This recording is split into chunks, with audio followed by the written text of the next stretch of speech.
Educational creativity চ্যানেলে সকলকে স্বাগত। ডিসেম্বর সিটেট বিজ্ঞপ্তি প্রকাশিত হয়েছে। ডিসেম্বর সিটেট পরীক্ষার জন্য আবেদন শুরু হয়েছে। তো সিটেট পরীক্ষাটি কেন দেবেন? Central teacher eligibility test. অন্য অন্য রাজ্যে যদি আপনি সিটেট পাশ করে থাকেন তাহলে কিন্তু সেই সিটেটের জন্য আপনি আবেদন করতে পারেন। সেই সিটেট দিয়ে আবেদন করে সেই সমস্ত রাজ্যে কিন্তু শিক্ষকতা করা যায়। এমনকি আমাদের রাজ্যে প্রচুর কেন্দ্র সরকারের স্কুল আছে, বেসরকারি স্কুল বা সরকারি স্বীকৃত, সেখানে কিন্তু মাসিক একটা ভালো অ্যামাউন্টের কন্ট্রাকচুয়াল চাকরিও পাওয়া যায়। বা অনেক জায়গায় বেসরকারি স্কুল আপনার বাড়ির আশেপাশে দেখবেন বিভিন্ন ইংলিশ মিডিয়াম স্কুল আছে, সেখানে যদি আপনি সিটেট কোয়ালিফাইকে শো করতে পারেন সেখানেও কিন্তু আপনি একটা কাজ পেতে পারেন। বাংলায় কথা বলতে হতে পারে, কিন্তু সেখানে আপনি সিটেট দিয়ে কিন্তু একটু হলেও অ্যাডভান্টেজ পেতে পারেন। সেই জন্য বলছি, কখন কি সুযোগ সুবিধা আসে সেটা পরের ব্যাপার। সিটেটটা দিয়ে সবাই পাশ করে থাকা দরকার, কারণ সিটেট যারা নতুন পরীক্ষা দেবে, ওয়েস্ট বেঙ্গল টেট দেবে অ্যাসপিরেন্ট, তাদেরকে বলবো সিটেটটা অবশ্যই দিতে। সিটেট যে প্রিপারেশান নেবে তার ওয়েস্ট বেঙ্গল টেটের পাশ করার জন্য সে অনেকটা এগিয়ে যাবে, অনেকটা ধাপ সে পেরিয়ে আসবে। সিটেটের কোশ্চেনগুলো ব্রেন স্টর্মিং বা লং রান হয়, সেই জন্য আমাদের ডব্লিউবিটেটে আপনারা কিন্তু অবশ্যই সুযোগ পাবেন। সেই জন্য বারবার আপনাদেরকে আগেও বলেছি, আমি এখনও বলছি, যারা নতুন অ্যাসপিরেন্ট তারা অবশ্যই সিটেট দেবে, বা যারা ডব্লিউবিটেট এখনও পর্যন্ত পাস করতে পারেনি তারাও সিটেটটা দিয়ে রাখবে। এমনকি যারা পাস করেছে তারাও প্রয়োজন হলে সিটেটটা দিয়ে রাখবে, যাতে কোনো না কোনো সুযোগ সুবিধা সামনে তো আসতে পারে।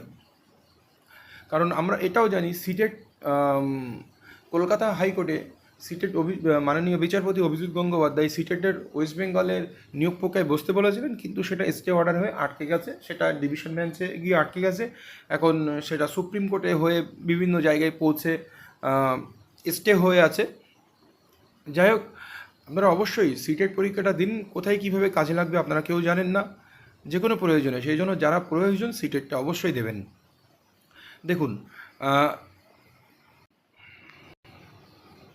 CTET December 2024, duration of online application 17/9/24। 17/9/24 বলতে সেপ্টেম্বর মাসের 17 তারিখ থেকে 16 তারিখ পর্যন্ত এটা আবেদন করা যাবে। Last date of submission of October মাসের 16 তারিখ পর্যন্ত। Last date of submission of online application 16/10/24, মানে অক্টোবর মাসের 16 তারিখের মধ্যে এটা আবেদন সম্পন্ন করতে হবে। Last date of submission of ফিটাও আপনার ওই 16 অক্টোবরের মধ্যে দিতে হবে। Date of examination 1 December 2024। 1 December 2024 এই সিটেট ডিসেম্বরের পরীক্ষা অনুষ্ঠিত হবে। এবার আমরা আসি, এই সিটেটটা কারা কন্ডাক্ট করে? Central board of secondary education Delhi, central teacher eligibility test unit, এই ইউনিট বা এই সংস্থা এই সিটেটটা পরিচালনা করে থাকেন। Central teacher eligibility test, duration of online application সেটা আগেই বলেছি আপনাদের। Last date of submission of online application এটাও বলেছি। ডেট অফ এক্সাম এটাও বলা আছে। এবার দেখুন, ডেট অফ এক্সামিনেশন 1/2024। সিটেট দুটো পেপারে হয়, একটা হচ্ছে 1 to 5, অপরটি হলো 6 to 8, 6 to 8 এইভাবে হয়ে থাকে। পেপার 2 হচ্ছে 6 to 8, আর পেপার 1 হচ্ছে 1 to 5। পেপার 2 এর জন্য মর্নিং সেশন এক্সাম হবে, মর্নিংয়ে এক্সাম হবে 9:30, সকাল 9:30 থেকে দুপুর 12টা পর্যন্ত এই পেপার 2 এর মর্নিং শিফট এক্সাম হবে। পেপার 1 আপনাদের পরীক্ষা হবে হচ্ছে ইভিনিং শিফটে 2:30 থেকে 5টা পর্যন্ত। আমি আপনাদের বিস্তারিত বলবো কীভাবে আপনারা আবেদন করবেন, কীভাবে কেন আবেদন করবেন, কীভাবে ফিস জমা দেবেন, সবই বলবো। 1 ডিসেম্বর আমরা এটা দেখেছি। এইবার হচ্ছে আবেদন কীভাবে করব আমরা। এখানে আমরা আবেদন যেভাবে করবো, candidate can apply for CTET December 2024 online through CTET website. সিটেটের যে ওয়েবসাইট আছে সেটা হচ্ছে 16 অক্টোবরের মধ্যে সেটা আবেদন করব। এই যে https://sitet.nic.in। The candidate apply for CTET is required to go through the information bulletin carefully with the entire requirement therein. এখানে যে ইনফরমেশান বুলেটিন সেটা আমি যেটা বলছি এইগুলোই দেখলে আপনারা আবেদন করতে পারবেন। To satisfy eligibility to appear in the examination. Eligibility কী আছে? উচ্চ মাধ্যমিকে 50% নাম্বার, আর আপনাকে ডিএলএড প্রশিক্ষণ থাকলেই কিন্তু আপনি এই পরীক্ষাটি বসতে পারবেন। to submit online application by giving full particulars by accessing the CTET official website, official যে সিটিটি ওয়েবসাইট সেটাই প্রবেশ করতে হবে। To write complete mailing address with postal pincode at the time of applying. আপনার যে to write complete mailing address, আপনার postal address সহ postal pincode সহ একটা অ্যাড্রেস দিয়ে অ্যাপ্লাইয়ের সঙ্গে আপনারও কিন্তু প্রয়োজন, সেটা আপনি কাছে রাখবেন। Before submission of application form decide the mode of payment. Payment আপনি কীভাবে করবেন সেটাও ঠিক করে রাখুন, যে অনলাইন পেমেন্ট বিভিন্ন ওয়ে থাকে পেমেন্ট করার, সেই কীভাবে সেটা পেমেন্ট করবেন সেটাও আপনি ঠিক করে রাখুন। Two keep the confirmation page along. যে সমস্ত পেজগুলো আপনার প্রয়োজন বা আপনি আবেদন করার পরে যে সমস্ত পেজগুলো আপনার সামনে আসবে সেগুলো ভালো করে ফিল আপ করবেন, এবং শেষে যে ফর্মটা আসবে কনফার্মেশন, সেটা আপনার প্রিন্ট করে আপনার কাছে রেখে দেবেন।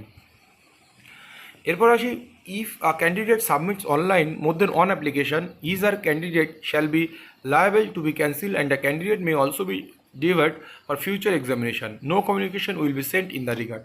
যদি আপনি একটার অধিক আবেদন করেন তাহলে আপনার এই পুরো সম্পূর্ণ আবেদনটাই ক্যান্সেল হয়ে যাবে। এরপরে আসি method of submission of online application. কীভাবে অনলাইন অ্যাপ্লিকেশন করব? Step 1, log on to CTET official website citet.nic.in। Step 2, go to the link apply online. ওখানে এই লিঙ্কে গেলেই অ্যাপ্লাই অনলাইন বলে একটা অপশান পাবো, সেখানে ক্লিক করে আপনারা মূল ফর্মে যেতে পারবেন। Step 3, fill in the online application form and note down registration number, application number। Registration বা অ্যাপ্লিকেশন নাম্বার একটা আসবে, সেটাকে আপনারা অবশ্যই নোট ডাউন করে রাখবেন। Upload latest scan photograph and signature. একটা ফটোকপি আপডেট করতে হবে আর সিগনেচার দিতে হবে। Pay examination fee by debit credit card and net banking. Net banking বা ডেবিট কার্ড বা ক্রেডিট কার্ডের মধ্যে কোন ওয়েতে পেমেন্ট অফ ফিস কোন ওয়েতে আপনি দেবেন সেটা আপনাকে ঠিক করে রাখতে হবে। সেটা ক্রেডিট কার্ড বা ডেবিট কার্ড বা নেট ব্যাঙ্কিংয়ের মাধ্যমে হতে পারে, PhonePe, Google pay, Amazon pay, যে কোনো পদ্ধতিতে আপনার হতে পারে।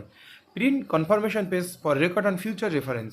এরপর আপনার পেমেন্ট করার পরে বা ফর্ম ফিল আপ করার পরে একটা কনফার্মেশন পেজ আসবে, সেই পেজটা ডাউনলোড করে প্রিন্ট করে আপনার কাছে রাখবেন, ভবিষ্যতে কোনো কাজে লাগতে পারে। Registration procedure, authentication form, fill details like state, identification type, select any identity as applicable, candidate name, date of birth, gender, এগুলো আপনি দেবেন। fill online application form, fill complete online application form and choose password।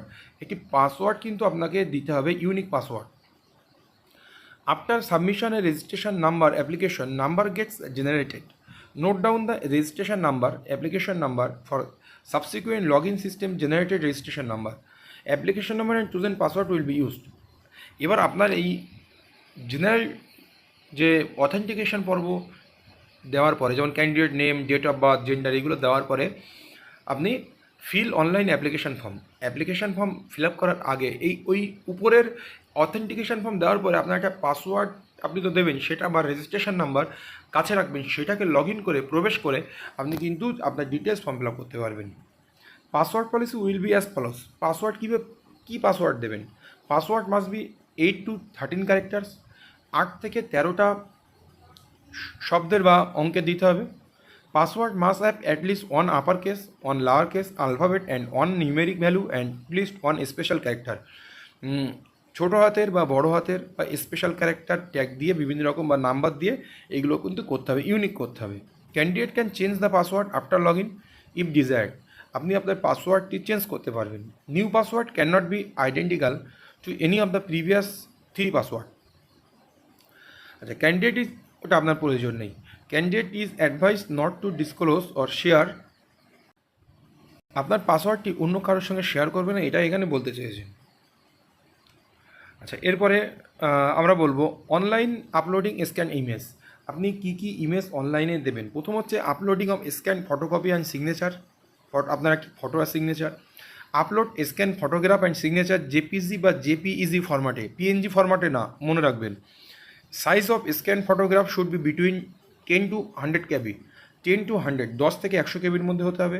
Image dimension of photograph should be 3.5 semi দৈর্ঘ্যে, আর 4.5 semi হচ্ছে দৈর্ঘ্যে, আর 3.5 semi হচ্ছে প্রস্থে photograph. Size of scan signature should be between 3 KB থেকে 30 KBর মধ্যে আপনার সিগনেচার দিতে হবে। Image dimension of signature should be 3.5 সেমি লেন্থ অ্যান্ড 1.5 সেমি হাইট। যে ইমেজগুলো আপনি দেবেন সেইগুলো 3.5 সেমি লেন্থ অ্যান্ড 1.5 সেমি হাইট হতে হবে। Image dimension of signature image যেটা। The candidate are advise to keep the scan image of latest photograph and signature of the candidate ready JPG format as per the size and dimension specified before applying online. এখানে বলা হচ্ছে আপনি যে কোনো একটা তথ্যমিত্র কেন্দ্রে তো ফর্ম ফিল আপ করতে যাবেন, সেখানে গিয়ে ওনাকে একটা ফটো দেবেন বা সিগনেচার দেবেন, উনি সেটা যেন স্ক্যান করে রেডি রাখে সব সময়ের জন্য। এরপরে আসি আমরা অনলাইন ফিজ পে এক্সামিনেশান। জেনারেল ওবিসি 1000 টাকা ফর্ম ফিল আপ,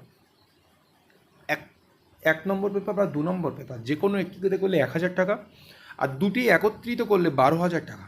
এবার 2 নম্বর পেপারে আপনার গ্র্যাজুয়েশনের প্রয়োজন, কিন্তু 1 নম্বর পেপারে ডিএলএড ও এইচএস, আর 2 নম্বর পেপারে গ্র্যাজুয়েশন বা ডিএলএড থাকলেই আপনি আবেদন করতে পারবেন। এসসি এসটি বা ডিফারেন্ট বা সিডব্লিউএসএম বা প্রতিবন্ধীদের জন্য 500 টাকা হচ্ছে যে কোনো একটি পেপারের জন্য, আর বোথ পেপার 600 টাকা মাত্র। পেমেন্ট হয় ডেবিট কার্ড বা ক্রেডিট কার্ড বা নেট ব্যাঙ্কিং যে কোনো হতে পারে। ডাউনলোডিং কনফার্মেশন পেজ, আপনাকে আগেই বলেছি যে কনফার্মেশন পেজটা অবশ্যই ডাউনলোড করে রাখবেন। ফিস পেমেন্ট করার পরেই একটা পপ আপ আসবে, সেই পপ আপে আপনি কনফার্মেশন পেজ দেখতে পাবেন, সেটা প্রিন্ট করে ডাউনলোড করে প্রিন্ট করে রাখবেন। এটা আপনার আগেই বলেছি। Candidate should enter his or particular name, father name, mother name and date of birth as per 10 pass certificate. আপনার মাধ্যমিকের যে সার্টিফিকেট, সেই সার্টিফিকেট অনুযায়ী নিজের নাম, বাবার নাম, ডেট অফ বার্থ বা মায়ের নাম দেবেন। Please note that no request for any change in particular will be accepted under any circumstances after the specified date of online correction is over. Online correction করা যাবে, সেই অনলাইন কারেকশানের কবে থেকে online correction করা যাবে সেটাও ওয়েবসাইটে আপলোড করে দেওয়া হবে, আপনারা নজর রাখবেন, আমি আপনাদেরকে দিয়ে দেবো। Online application submission, candidate can apply online through CTET website, CTET.in. The candidate should supply all details while filing the online form and upload their scanned images of latest photograph and signature. After successful submission of data and requisite fee, candidates are requested to take print out at confirmation page. যেগুলো আমি এতক্ষণ ধরে বললাম সেটা সারসংক্ষেপ এখানে বলা হয়েছে। Correction and updation and details, আপনি ফর্ম ফিল আপের সময় আপনি কোন শহরে পরীক্ষা দেবেন, সিটি, সেটা কিন্তু খুব ভালোভাবে দেবেন। কলকাতায় দেবেন কি শিলিগুড়ি দেবেন বা অন্য অন্য রাজ্যে দেবেন সেটা আপনার ব্যাপার। শিলিগুড়ি বা কলকাতা থেকে থাকে আমাদের ওয়েস্ট বেঙ্গলের মধ্যে, আপনি যে কোনো জায়গায় কিন্তু দিতে পারেন। সিটেট এই এক্সাম যখন ফর্ম ফিল আপ করার পর এডিট অপশান দেবে, ওয়েবসাইটে জানিয়ে দেওয়া হবে, সেই এডিট অপশানে আপনি সব কিছু চেঞ্জ করতে পারবেন, কিন্তু এই সিটি অফ এক্সামিনেশান এটা কিন্তু আপনি চেঞ্জ করতে পারবেন না। আপনি এডিট অপশান দেওয়ার পরে আপনি যদি এডিট না করে থাকেন তার জন্য বোর্ড কিন্তু লায়াবেল নয়। কি আপনি কারেকশান করতে পারবেন, name, father name, mother name, date of birth, category, different able category, paper object, paper 1 or 2, subject to availability of capacity in particular city, মানে ওই সাবজেক্টটা সেই সিটিতে আছে কি না, subject to availability of capacity in particular city, subject for paper 2, language 1 and 2, object আপনি কোন ল্যাঙ্গুয়েজ বা কোন পেপার নিচ্ছেন সেটা, address of correspondence and the name of the institution, college, university from where he has obtain his or BEd degree, diploma in elementary education, কোথা থেকে আপনি এই ডিগ্রিগুলো কমপ্লিট করেছেন সেই সমস্ত চেঞ্জ করতে পারেন। আরেকটা জিনিস বলে দিই, আপার প্রাইমারি করার জন্য অবশ্যই আপনার গ্র্যাজুয়েশনের সঙ্গে বিএড থাকলেও চলবে 2 নম্বর পেপারের জন্য। মোটামুটি এই আপডেটগুলো জানলেই আপনারা কিন্তু সহজেই ফর্ম ফিল আপ করতে পারবেন, আর বেশি কিছু জানার দরকার নেই। নির্দিষ্ট ওয়েবসাইটে গিয়ে আপনারা নিজেরাও ফর্ম ফিল আপ করতে পারেন বা যে কোনো তথ্যমিত্র কেন্দ্র গিয়েও কিন্তু আপনারা আবেদনটা সম্পন্ন করতে পারেন। ধন্যবাদ প্রথম থেকে শেষ পর্যন্ত ভিডিওটি দেখার জন্য, কারণ সহজে আবেদন করতে পারবেন। আমি যাদেরকে বলেছিলাম যে আপনারা পরীক্ষাটা দিন, আপনাদের সুবিধা হবে, অবশ্যই পরীক্ষাটা দেওয়ার চেষ্টা করবেন। এই হলো আজকের আপডেট।